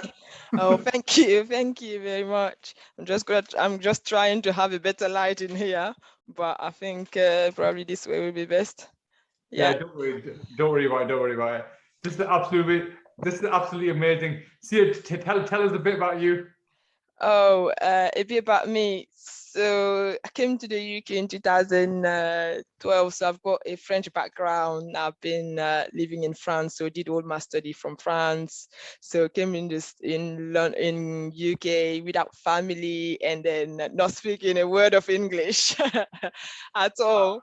So I did all my study in France. I had a master's degree in marketing, strategic marketing. In a business school called INSEC. That was in 2000. I ended in 2012. So 3 years of business school and master degree in strategic marketing. So I really wanted to live in an English country where they speak English, and then London was the best place. I came for an internship, and then I did not want to go back anymore. So when I went back from internship, I was like to my family, I'm moving to London after my master. There's nothing to do about it. So that's how I came in London. Then I met my husband also here, and then all that, and then the journey started. It's even more harder when you come from a background where you can't even speak a word of English. Exactly. And then because of that, while doing my master there, I was already doing some of the internship in banking, financial institution, which I've always been attracted to. So coming to London, I had to give up on all that because I wasn't speaking, obviously, the languages. So going into banking without the, the jargons, the words that you need to have and all that, so I had to start from the bottom, really, customer service, retailers and stuff like that. So started from all that, and and then all of a sudden I had a chance to work for the company called World Remit, so which is an online money transfer company. That's where I kind of made my way back into financial institution little bit, and then my English was a little bit better. I didn't go to school at all in the UK, so I had to learn just on the spot, just like that, you know. So it was an amazing journey. So I did a year and a half working for them in London, then moved to Manchester after having my first baby, because London was just too much expensive in terms of childcare and all that. came to Manchester not knowing anybody, and again had to start over finding something else, living at World Remit. And that's where God made it possible. I joined working for NatWest in investment banking, collateral management. All of a sudden, again, I was bribing my way into the department, because obviously sometimes they will speak, I won't understand it, but I will be Googling quickly to find out what they are saying. So I was lucky to meet my manager, which was really, really impressed by the fact that I could even speak French. So was really, really supportive of me, helping me like my way through everything that I was doing. And then I was learning every day that I come back, putting the work in at home also to be at the level they had expected me to be. And then worked there, and then I don't know, I got trapped again, second baby on the way, which wasn't planned, but God worked mysteriously, because coming back from that maternity leave, I had a promotion to join the treasury team in NatWest again. So it was a good kind of journey for me getting into that financial institution again, banking sector again, that I was looking for. But yet it wasn't what I wanted to do. So like I said, I had this strategic thinking background from school time. So I really love everything that has to do with solving problems, helping company in solving any issue they have in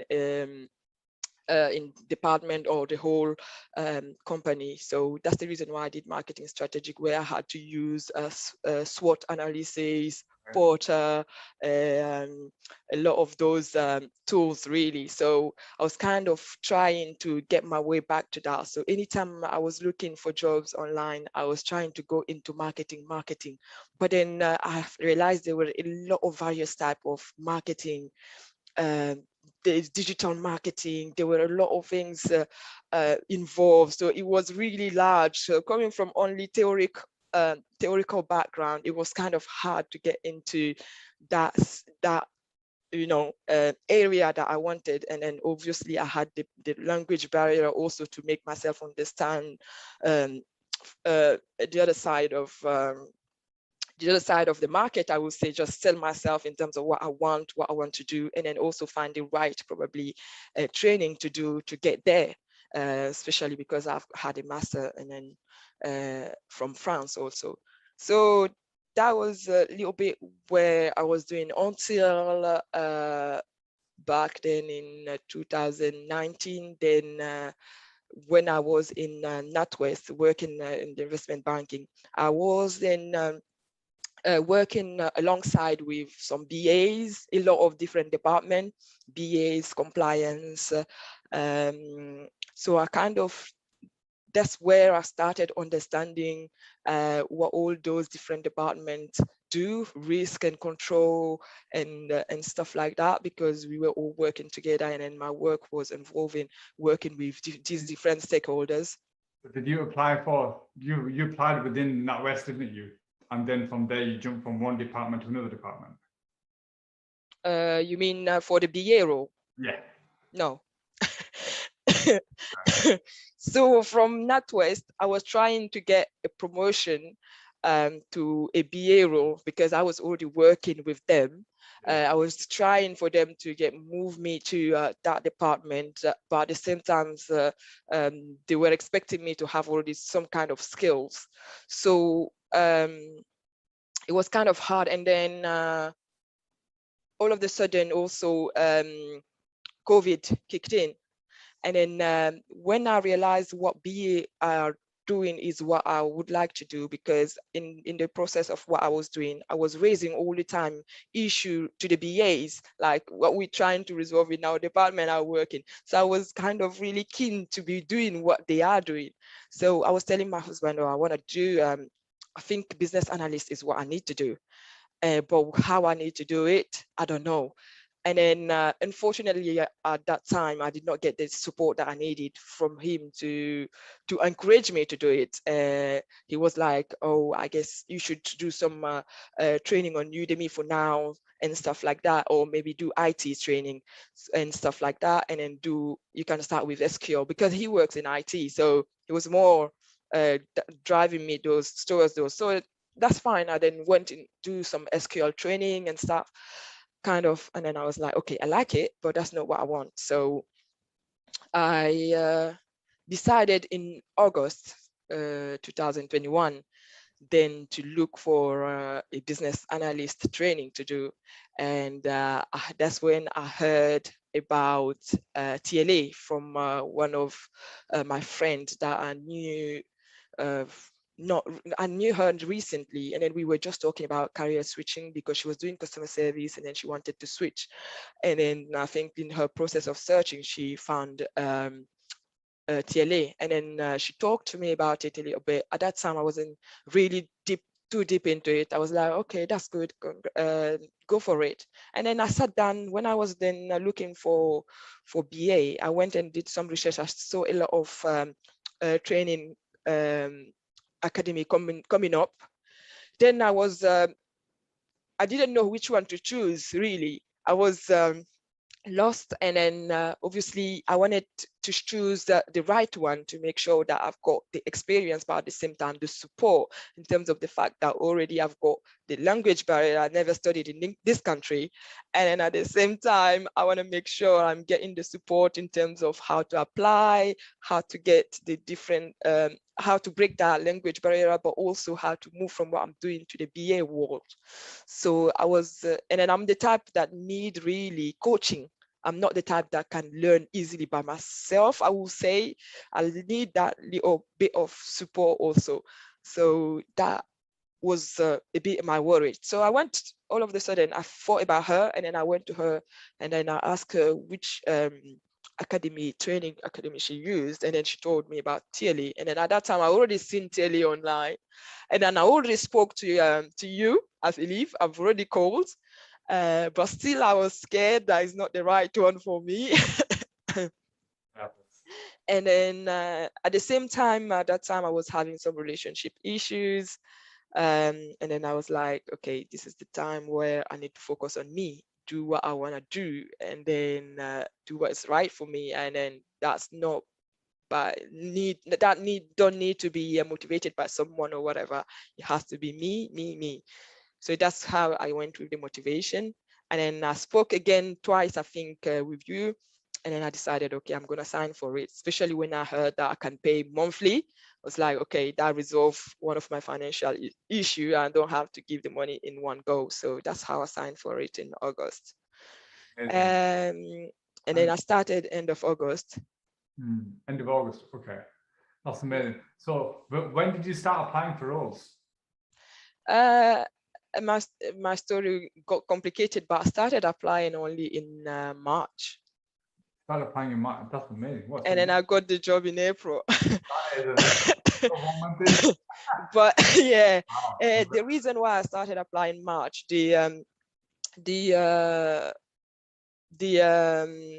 what is it called? The training finished in November, mid-November, I believe. But then I had already started building up my CV. I've already started sending it for review the first time. And then I got a review response back, and I needed to modify. And then all of a sudden I had a family tragedy. My brother disappeared.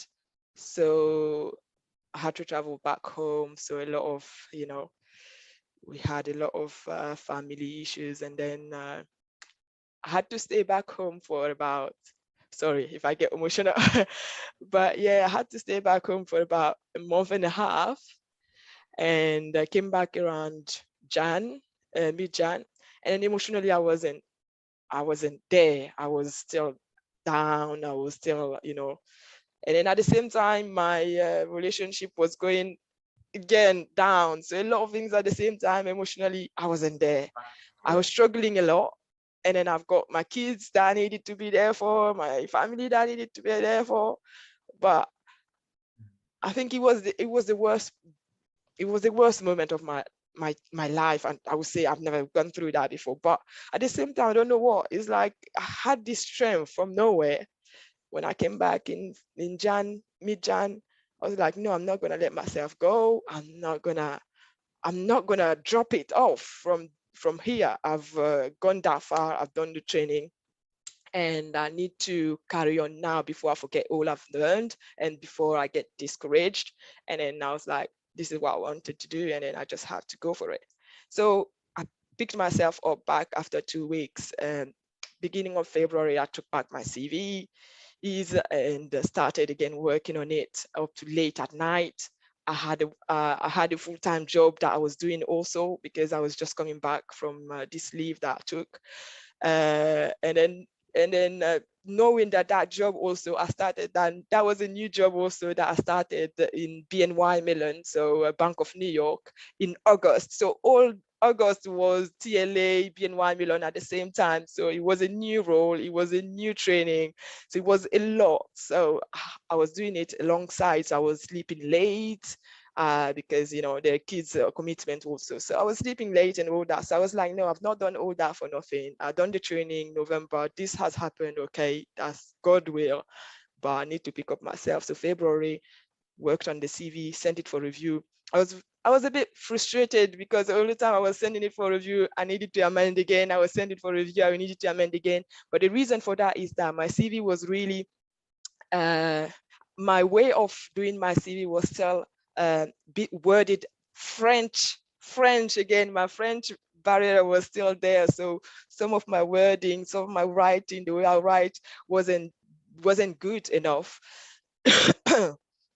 So I read a lot on the teleportal. It really helped me a lot, how to build the CV, and Anissa and all the other did their best helping in how I could amend it the best way possible.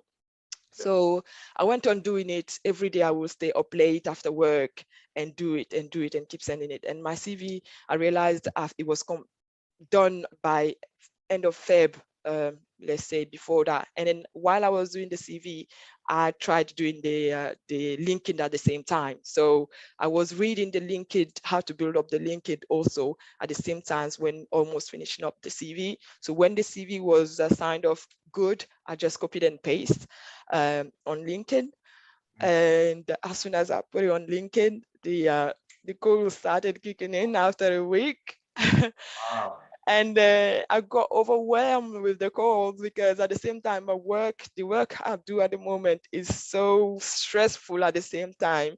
I've got deadlines to meet usually in the morning. So I'm really, under pressure when I'm working usually. So when the call was coming in and then, or the emails were coming in, I used to really be stressed.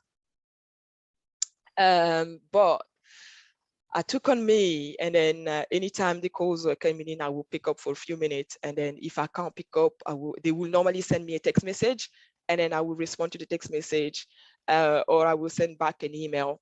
And I had a lot of calls, but I was failing at the first stage of the interviews. So it kind of was always also adding to my already emotional mood. But at the same time, I was like, no, this is what I want to do, and I'm gonna go for it. The no doesn't mean I will never get there, but the no is also an encouragement because at least I'm getting those calls, like Landry said it earlier. And then it was hard. It was hard, but I received few calls where I went for interviews, and anytime I'm going for an interview, I would put I will put on the preparations. I will send it for. I will send the job description for Anissa or anybody else to help me understand what the description was.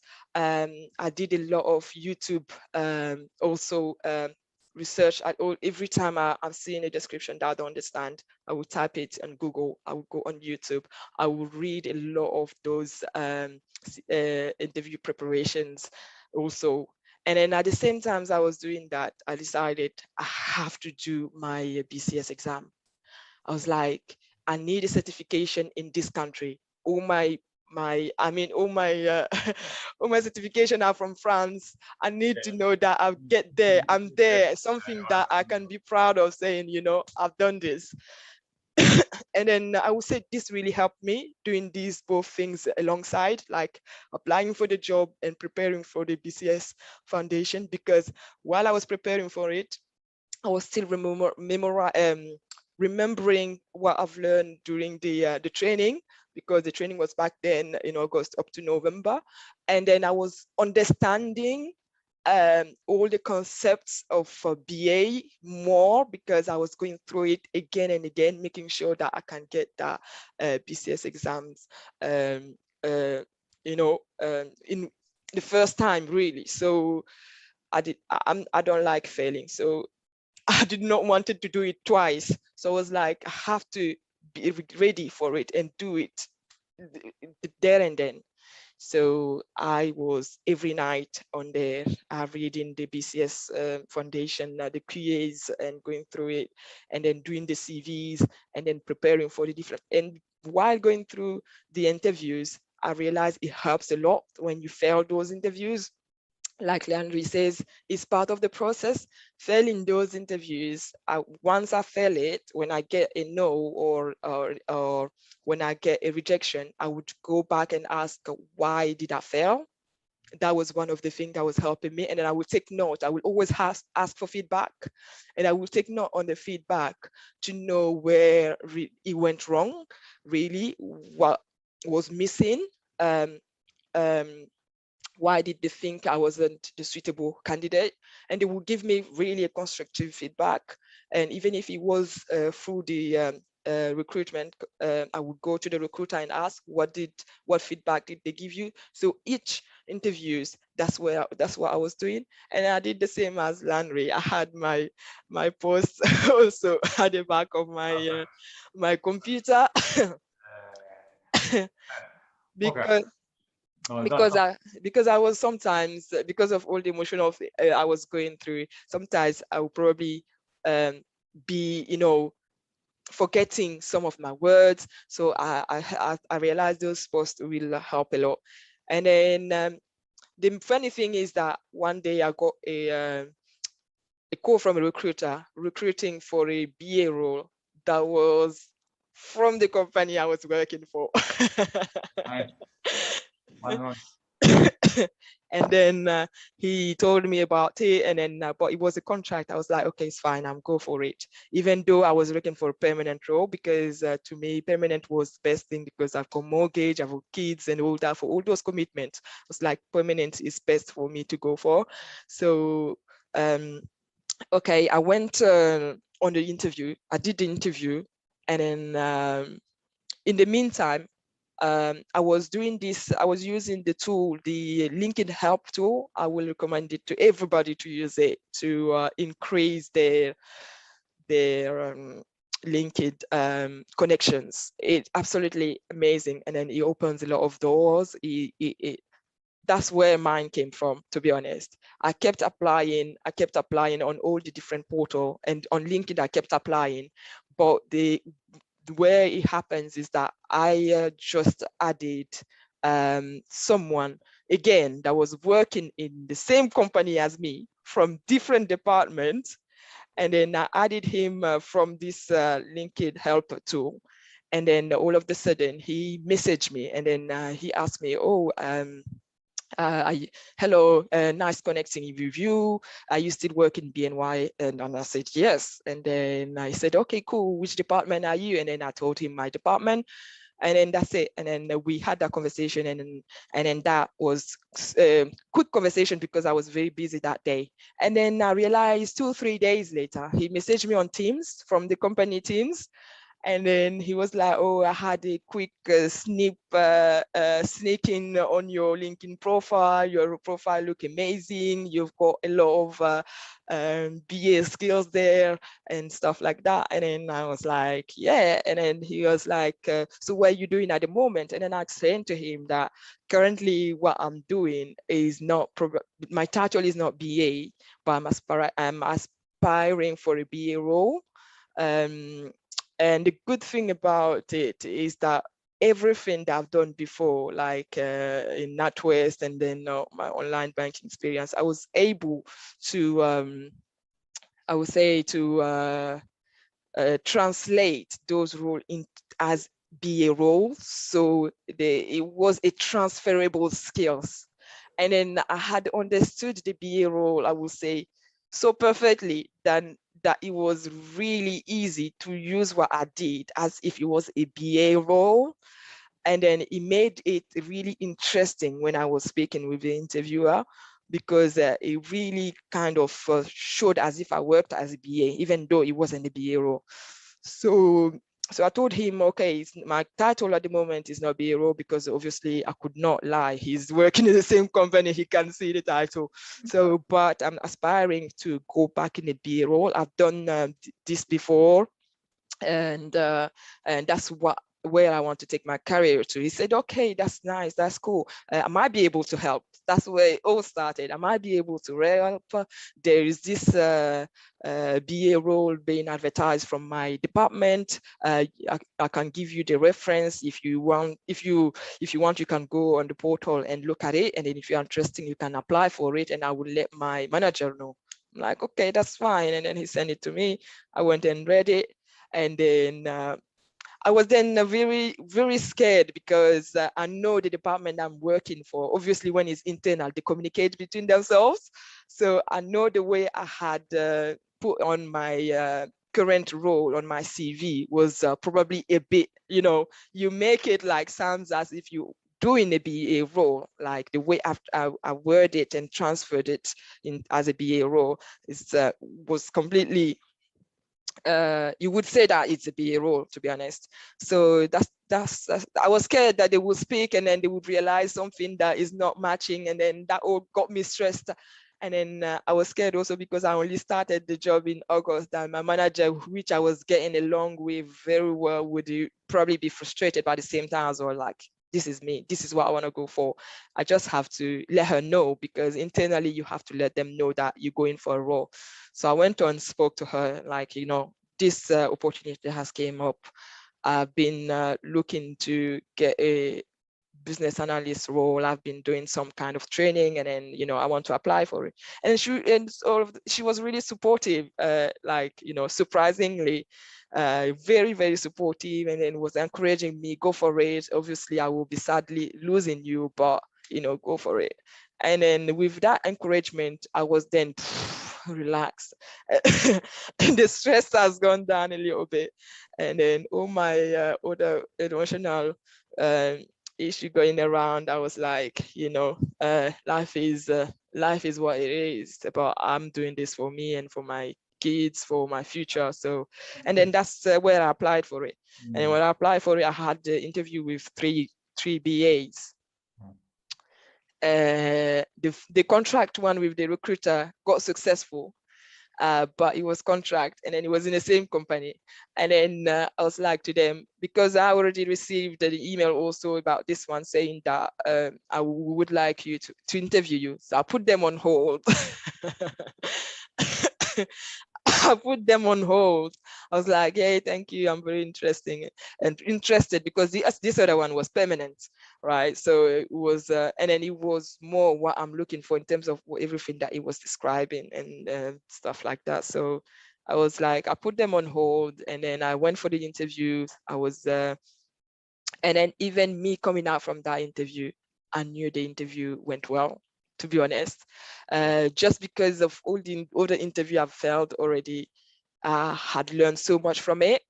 And I was so confident and talking easily with all the BA words, I would say BA jargons, that I was really, not even looking at my notes. So when you get to that level where you've, understand the mistakes that you've made before, what a BA is and how to use your transferable skills. And then, so I was getting sometimes questions that I had not even had prepared, like scenarios or whatever. And then I was so, even myself, impressed with my responses sometimes, that I was like, okay, yeah, I understand now what this is. And then, that's how it all happens. And then I had, after 2 weeks, a response saying that I'm successful, that they wanted me to start, and then they had to then just arrange it with my current manager. And then at the same time, just 1 week before getting that confirmation, I passed my BCS foundation exam, just a few days. So the 25th of March, I passed the BCS foundation. And on the 7th of April, I got the job. Wow. It was just a very, very hard moment, but this was like kind of reward between all my, I would say, the explosion. All that you've been through, and you managed to pull through. Yeah, yeah. God But yeah, and then I will say, like Landry said, the BA portal have so much value, so much information that you don't even need to read anything else. You've got everything from there. Even though I was going online, Googling, going on YouTube, getting some more interview prep responses and stuff like that, I was listening to the interview preparation from others also. I've not been interacting a lot on LinkedIn community or Facebook, just because of everything that was going on in my life, to be honest. And this wasn't, I wasn't believing it that I could do it at this moment. So, and to me, doing it at this moment means that anybody can do it. Like when you can do it at the worst time of your life, then it means you can do better. So getting the job at the moment, because is internal, the salary increase is not that much because they already can see what I was learning. So they couldn't give me more than that. So my title is called Business Analyst Technology Liaison Associate. So they gave me 38K, but obviously because I could not really negotiate also because of they can see where you're coming from, and then because you sell it as if you were already in a BA role also, so they could not do that progression. But I clearly had a discussion with them where they told me within 6 months, 12 months time, you could see yourself progressing. There's opportunity to progress, but at the same time, I know for now, I just want to start in there and then get that more confidence in terms of saying that I can do this job, I know this job, and then I can start looking somewhere else. And the reason also why I stay there is because I just want to stay in the financial institution. The banking sector is my world. So I had a lot of interviews, the retailers, universities, all sorts really. But even though I was going for it and then I was putting the effort, somewhere, in my heart, I knew that I don't want to leave the financial institution world. So I had that kind of hope that, my offer will come from there. And then when I got it, even though probably I would say the salary could be better because I had a lot of call for 55Ks and a lot of I will say I need to give the credit to the CVs because the CV I will say the CV do 60% of it or even 70% of it. And then you have to do the rest in terms of convincing in the interviews. But if the CV is well built and then you know your CV inside and out, then you get through to that, first stage or whatever. So the CV is important. The connection in LinkedIn, I would say, go for it. That LinkedIn tool helper, go for it. That's an amazing one. I've got a lot of my offers coming from LinkedIn. I applied, but because I was getting so much calls, I could not even apply a lot. I was just, sitting down then and waiting for the calls to come in because I was getting overwhelmed. I was getting too stressed then with the job at the same time that I was doing where I have to make sure, I don't get too much attention in terms of, not getting the deadlines on time or whatever. So I was just, at some point I stopped applying because the call was coming in like every day, like, and then it was too much within one day, and then I was losing track on who I've spoken to. I tried getting to that tool. I mean, the tool that you use for the summary. What is it called again? Crazy. Yeah, I tried using it, but I couldn't get my head around it. So somewhere, It's a good problem to have. That's a really good problem. yeah. So I couldn't get my head around it, and then too much things going on. So I was like, okay, I will try and write the names, and then get the emails from those that are calling me, and then probably that will help in terms of getting track. But yeah, to me, just you have to have the motivation. That's so important. You have to be optimistic, and the motivation. When Landry was talking, I guess that's everything. He said it all, to be honest. I can't really say what he's saying, but the motivation, the optimism, whatever's happening, you can do it. I think you can do it. And I guess the credit is for TLA. God made it possible, but TLA is I think there's no, I don't know, there's no word to describe it. From the CV, the training, the support, the CV support or the interview preparation is so good. So now my worry is just now how to start the job. But How to start. When do you start? I'll start in 2 weeks time, because they wanted me to give them the time to replace me within the team, so they kind of agreed between themselves. But yeah, You got access to post-job support, right? So make sure you attend those coaching calls. And if you have any questions, if you're spending, as and when you're stuck, right, attend those coaching calls, and the girls will help you out. The coaches will help you out. So be straightforward. But one last question I want to ask you. What's that one tip you would give everybody on this call right now? Like, what's that one tip which will help push someone across the edge to the promised land? What's that one tip you would give? that one tip I would give is that you need to believe in yourself, and you need to believe in yourself, and I guess you already believe in TLA, so make sure you go into the calls, believe in what you've got in the portal. It's all down to that, to be honest. As long as you believe in yourself and you put the effort in, then you will get there. That's what it is really, because when you're doubting, the doubt make you fail. I guess the failing is part of the process, but with time you need to get that confidence there. I completely agree. Okay, I want to open the rest of this call up to a Q&A. I know we're going on a bit over time. I still need to announce the winner for the iPad Air.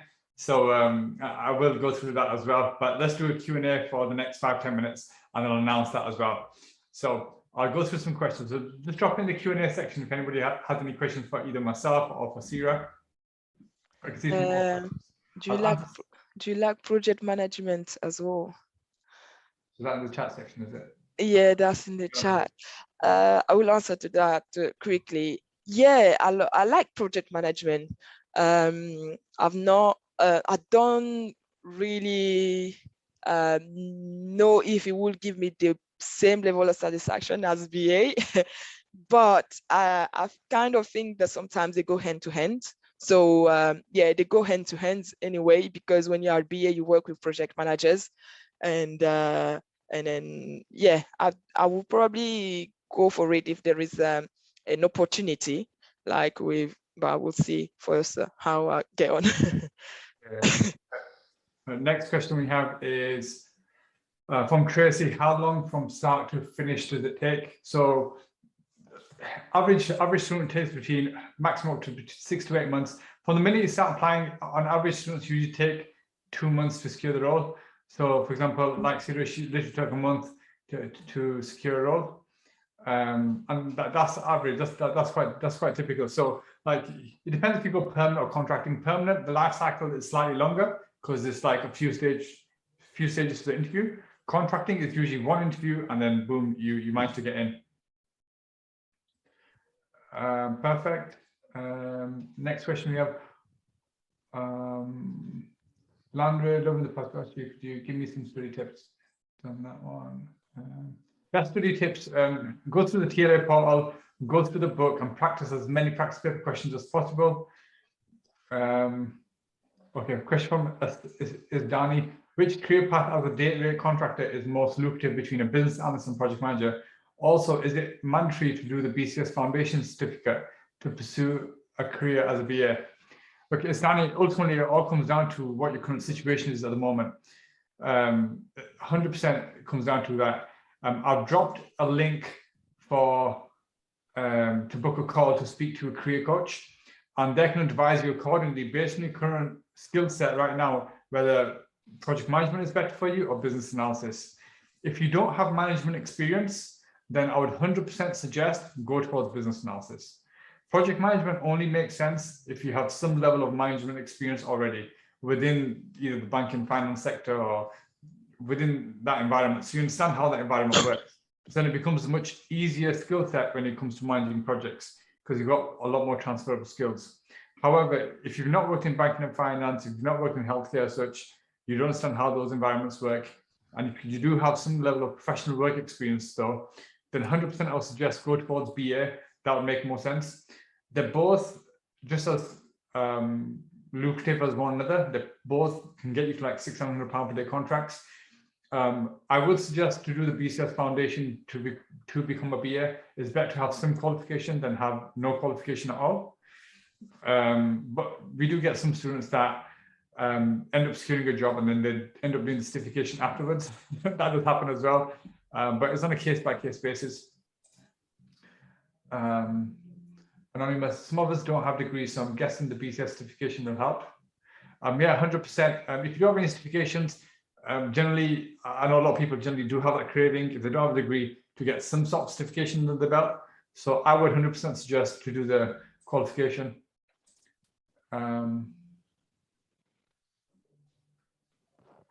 Okay, from Mohammed Al-Akkar, Charles, what should we expect from the start of a job role that we get? So for instance, in terms of training for tools or softwares that we might not be familiar with. Look, a lot of tools. So once you start a job, a lot of the tools out there, like you can get, it's quite easy to learn. Tools are very easy to learn. What's difficult is the initial theory. So as part of the BA program, you're going to learn how to implement and change. That doesn't change anywhere you go. That's going to be the exact same wherever you go. The rest of the tools that you're going to learn, that if you're not aware of them, it's either a Google job, YouTube job, buy a little course on it, or do messages. And because we have a whole platform of so many different tools which we teach, from Excel to Python to Tableau, Power BI, R programming, we do the whole lot. So do reach out to us and we can steer you in the right direction on that.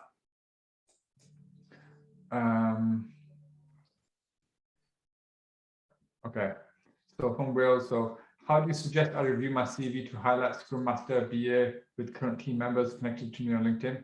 This is a bit of a challenge for me. Okay, so just block all your current team members, or you start a new profile. They're the only two ways. That shouldn't be, that's not a challenge at all. Either start fresh or block the existing team members, because your profile only needs to be full of recruiters and employers. It shouldn't be anyone else on there. It should only be your target market, those who are willing to give you an interview.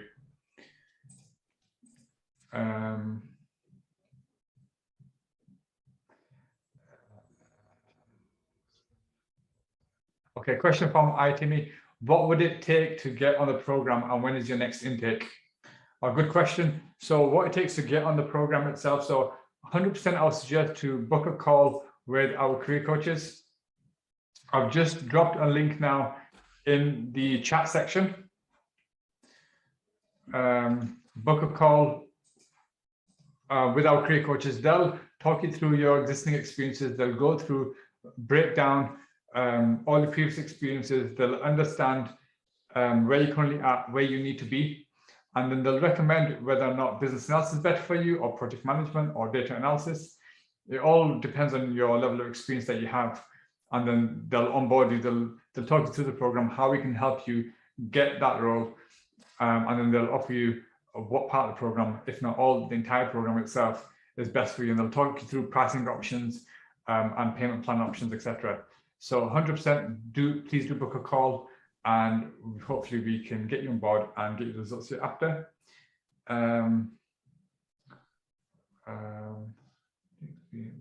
Okay, guys, because we're a bit short for time right now. Okay, so I can see someone asking for a referral link. So guys, one announcement I do want to make with you guys is, if I just quickly share my, so guys, if you guys can see my screen okay. So guys, feel free to refer a friend. So we are running a promotional offer up until the end of this month for £200 referral bonus for anybody that does refer a friend. I'll drop this link into the chat section. So where is the chat? I've dropped the referral link in the chat section. Feel free to refer a friend. Typically, we always pay £100. We got this one-time offer now. Until the end of the month, it's £200 for the referral bonus. So 100% feel free to refer any of the friends or anybody that you feel is suitable, that needs a life change, that needs that career change. There's so many problems that everybody has, like Steve has mentioned, loads of tragedies that happen, but this helps alleviate some of it, if not all. So guys, 100% feel free to refer others on board. Question for wisdom, please, what is the cost if I want to do the BA? So the original price of the program is currently £2,600. It is currently on discount at the moment at £2,200. That's for the entire full end-to-end BA program itself. But once again, wisdom is worth just booking a call to speak to the career coaches. It may be the case that you only need part of the program, not the entire program. It's on a case-by-case basis. It simply depends on your existing experiences, etc. So feel free to book a call using the first link that I just posted. Okay, guys, now I want to announce the prize draw. So there is a winner. We do have a winner. So this is a prize draw. So for all the referees of the last couple of months, we put them all in a pot and we put it in a hat. We took it out, and we do have a winner. We do have a winner. Can I get a drum roll, please?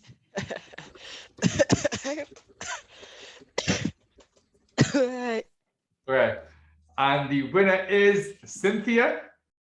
So Cynthia, you're going to be winning an iPad Air. Let me just get that up. This is it. So you'll be receiving a brand new iPad Air, 64 gigabyte. I don't really will get that engraved for you as well. So we'll make sure we get your name on there as well. Cynthia, I got you. I guess you're on this. I can see you're on the call right now as well. So I'm just going to quickly add you on.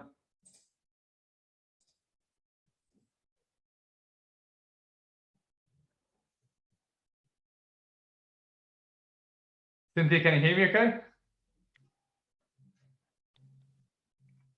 Can you hear me? Yes, I can hear you. I can hear you. Oh, I'm so excited, honestly. Thank you so much. Thank you so much. I'm so excited. It's a massive surprise for me. I'm just shocked. Congrats. Thank you. You won't tell us where we literally pulled it out of pot, and your name come across. So 100%, we'll be sending that out. Just send us your address. Just email it across to us. We'll get that sent out to you ASAP.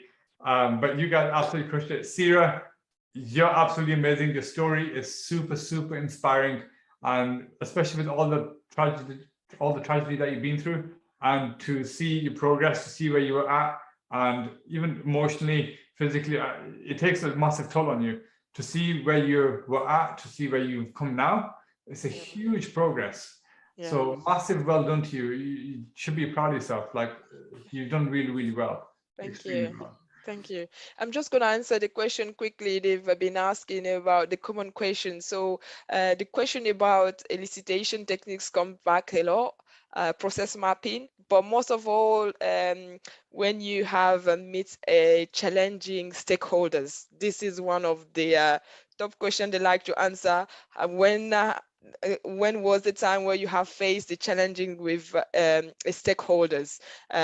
This is one I believe you need to write a scenario on. It's really, really a good one they like, because obviously stakeholder relationship is really important for them in the BA role. So yeah, I would say that's one of them that you need, that comes back all the time. 100%. That's bang on. I really appreciate the advice on that. Yeah. Thank you guys for attending the workshop. It's been an absolute pleasure. For anybody who is looking to become a business analyst, project manager, or a data business intelligence analyst, then there is a link to book an application call. I've dropped that into the chat section. Have a chat with our team who will run you through how our program works. And if you fit our criteria, we'll be more than happy to get you on board and get the results you're after. So don't delay, book today. Don't delay, book today. But guys, I really appreciate your time on the call, and hopefully I look forward to seeing you guys very, very soon. Thank you guys. Thank you so much. Thank you. Thank you. Bye. Bye. Bye. Bye.